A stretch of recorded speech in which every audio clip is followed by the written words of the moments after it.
ಆತ್ಮೀಯರೇ ನಮಸ್ಕಾರ.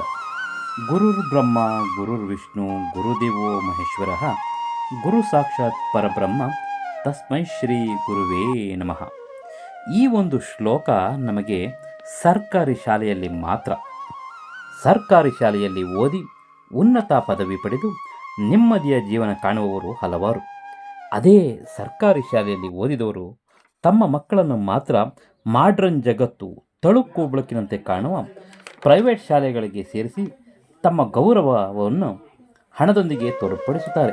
ಆದರೆ ನಮ್ಮೂರಿನ ಹಿರಿಯ ವಿದ್ಯಾರ್ಥಿಗಳು ಸರ್ಕಾರಿ ಶಾಲೆಗಳನ್ನು ಉಳಿಸುವ ನಿಟ್ಟಿನಲ್ಲಿ ಶಾಲೆಗೆ ಹೆಚ್ಚಿನ ಮಕ್ಕಳು ದಾಖಲಾಗುವ ಸಂಬಂಧ ಶಾಲೆಯ ಅಭಿವೃದ್ಧಿಗೆ ಹೊಸ ಯೋಜನೆಗಳನ್ನು ನೀಡುತ್ತಿದ್ದಾರೆ. ಅದರ ಒಂದು ಚಿತ್ರಣ ನಿಮಗಾಗಿ. ಇಲ್ಲಿ ಸೇರಿರೋ ಉದ್ದೇಶ ಹಿರಿಯ ವಿದ್ಯಾರ್ಥಿಗಳ ಒಕ್ಕೂಟ ಶ್ರೀಯುತ ನಟರಾಜ್ ಅವರ ನೇತೃತ್ವದಲ್ಲಿ ಮೈಸೂರಿನಲ್ಲಿ ಇರ್ತಕ್ಕಂಥ ನಾವೆಲ್ಲ ಇಲ್ಲಿ ಸೇರಿರೋ ಉದ್ದೇಶ ನಾವು ಓದಿದ ಶಾಲೆಗೆ, ನಮ್ಮ ಊರಿನ ಮಿರ್ಲೆಯ ಸರ್ಕಾರಿ ಹಿರಿಯ ಪ್ರಾಥಮಿಕ ಶಾಲೆಗೆ ಅದರ ಗುಣಮಟ್ಟವನ್ನು ಹೆಚ್ಚಿಸಲಿಕ್ಕೆ ಹೇಗೆ ಸ್ಟ್ರಾಟಜಿಯನ್ನು ರೂಪಿಸ್ಬೋದು ಅನ್ನೋ ಉದ್ದೇಶಕ್ಕೋಸ್ಕರ ನಾವು ಸೇರಿದ್ವಿ. ಬಹಳ ಮುಖ್ಯವಾಗಿ ಇತ್ತೀಚಿನ ದಿನಗಳಲ್ಲಿ ಸರ್ಕಾರಿ ಶಾಲೆಗಳಲ್ಲಿ ದಾಖಲಾತಿ ಕಡಿಮೆ ಆಗ್ತಾ ಇದೆ, ಖಾಸಗಿ ಶಾಲೆಗಳತ್ತ ಪೋಷಕರ ಒಲವು ಹೆಚ್ಚಾಗ್ತಾ ಇದೆ. ಇಂತಹ ಒಂದು ಸವಾಲಿನ ಪರಿಸ್ಥಿತಿನಲ್ಲಿ ನಮ್ಮೂರು ಶಾಲೆ, ನಾವು ಓದಿದ ಶಾಲೆಯಲ್ಲಿ ಮಕ್ಕಳ ಸಂಖ್ಯೆಯನ್ನು ಹೆಚ್ಚಿಸೋದಕ್ಕೆ ಇರುವ ದಾರಿಗಳನ್ನು ನಾವು ಯೋಚಿಸಿದ್ವಿ. ಈ ಒಂದು ದಾರಿಗಳನ್ನು ಯೋಚಿಸಿದಂತಹ ಸಂದರ್ಭದಲ್ಲಿ ಮೊದಲಿಗೆ ನಾವು ನರ್ಸರಿ ತರಗತಿಗಳನ್ನು ನಮ್ಮ ಶಾಲೆಯಲ್ಲಿ ಶುರು ಮಾಡಿದರೆ ನಾವು ದಾಖಲಾತಿಯನ್ನು ಹೆಚ್ಚಿಸ್ಬೋದು ಅನ್ನೋ ಒಂದು ಗುಂಪಿನ ಚರ್ಚೆ ಬಂತು. ಹಾಗಾಗಿ ಮೊದಲಿಗೆ ನರ್ಸರಿ ತರಗತಿಗಳನ್ನು ಆಕರ್ಷಕ ರೀತಿಯಲ್ಲಿ, ಗುಣಮಟ್ಟದ ರೀತಿಯಲ್ಲಿ ಪೋಷಕರಿಗೆ ಅರಿವನ್ನು ಉಂಟು ಮಾಡೋದ್ರ ಮೂಲಕ ಈ ವರ್ಷ ಶುರು ಮಾಡಬೇಕು ಅಂತ ಹೇಳಿ ಎಲ್ಲರೂ ಒಮ್ಮತದ ತೀರ್ಮಾನವನ್ನು ಮಾಡಿದ್ದೀವಿ.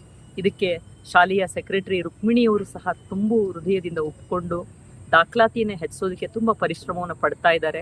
ಮತ್ತು ಕ್ವಾಲಿಟಿಯಲ್ಲಿ ಯಾವುದೇ ರೀತಿಯ ಕಾಂಪ್ರಮೈಸ್ ಮಾಡ್ಕೊಳ್ದೇನೆ ಒಂದು ನರ್ಸರಿ ತರಗತಿಯನ್ನು ಹೇಗೆ ಆಕರ್ಷಕ ರೀತಿಯಲ್ಲಿ ಒಂದು ಕರಿಕ್ಯುಲಮ್ ಇರ್ಬೋದು, ಪುಸ್ತಕಗಳನ್ನು ಕೊಡೋದಿರ್ಬೋದು, ಫರ್ನಿಚರ್ ಕೊಡೋದಿರ್ಬೋದು, ಇದೆಲ್ಲದ ದೃಷ್ಟಿಯಲ್ಲಿ ಇಟ್ಕೊಂಡು ಆ ತರಗತಿ ಕೋಣೆಯನ್ನು ಸಿದ್ಧಗೊಳಿಸ್ಲಿಕ್ಕೆ ಮತ್ತು ಶಿಕ್ಷಕರನ್ನು ಕೇಲ ಪುಟ್ಟಸ್ವಾಮಿಗೌಡರ ಒಂದು ಟ್ರಸ್ಟ್ ಮೂಲಕ ಶಿಕ್ಷಕರನ್ನು ಕೂಡ ಅಲ್ಲಿಗೆ ಒದಗಿಸುವಂಥ ಜವಾಬ್ದಾರಿಯನ್ನು ಅವರು ತಗೊಂಡಿದ್ದಾರೆ. ಸೊ ಹೀಗೆ ಶಿಕ್ಷಕರನ್ನ ಕೊಡಲಿಕ್ಕೆ, ಅದಕ್ಕೆ ಬೇಕಾದಂಥ ಸೌಲಭ್ಯವನ್ನು ಒದಗಿಸ್ಲಿಕ್ಕೆ ಹಿರಿಯ ವಿದ್ಯಾರ್ಥಿಗಳ ಒಕ್ಕೂಟ ಮತ್ತು ಕೇಲ ಪುಟ್ಟಸ್ವಾಮಿಗೌಡರ ಒಂದು ಟ್ರಸ್ಟ್ ಮೂಲಕ ಪ್ರಯತ್ನಗಳನ್ನು ನಡೆಸ್ತಾ ಇದ್ದೀವಿ. ಪೋಷಕರಲ್ಲಿ ಮನವಿ ಮಾಡೋದಿಷ್ಟೇ, ನಾವೆಲ್ಲ ಇವತ್ತು ವಿವಿಧ ಸ್ಥಾನಗಳಲ್ಲಿ ಕೆಲಸ ಮಾಡಿ ನಿವೃತ್ತಿಯಾಗಿದ್ದೀವಿ. ಬಹುಶಃ ನಮ್ಮ ಓದಿಗೆ, ನಮ್ಮ ಈ ಸ್ಥಿತಿಗೆ ಕಾರಣ ನಾವು ನಮ್ಮೂರಿನ ಶಾಲೆಯಲ್ಲಿ ಪಡೆದ ಶಿಕ್ಷಣ.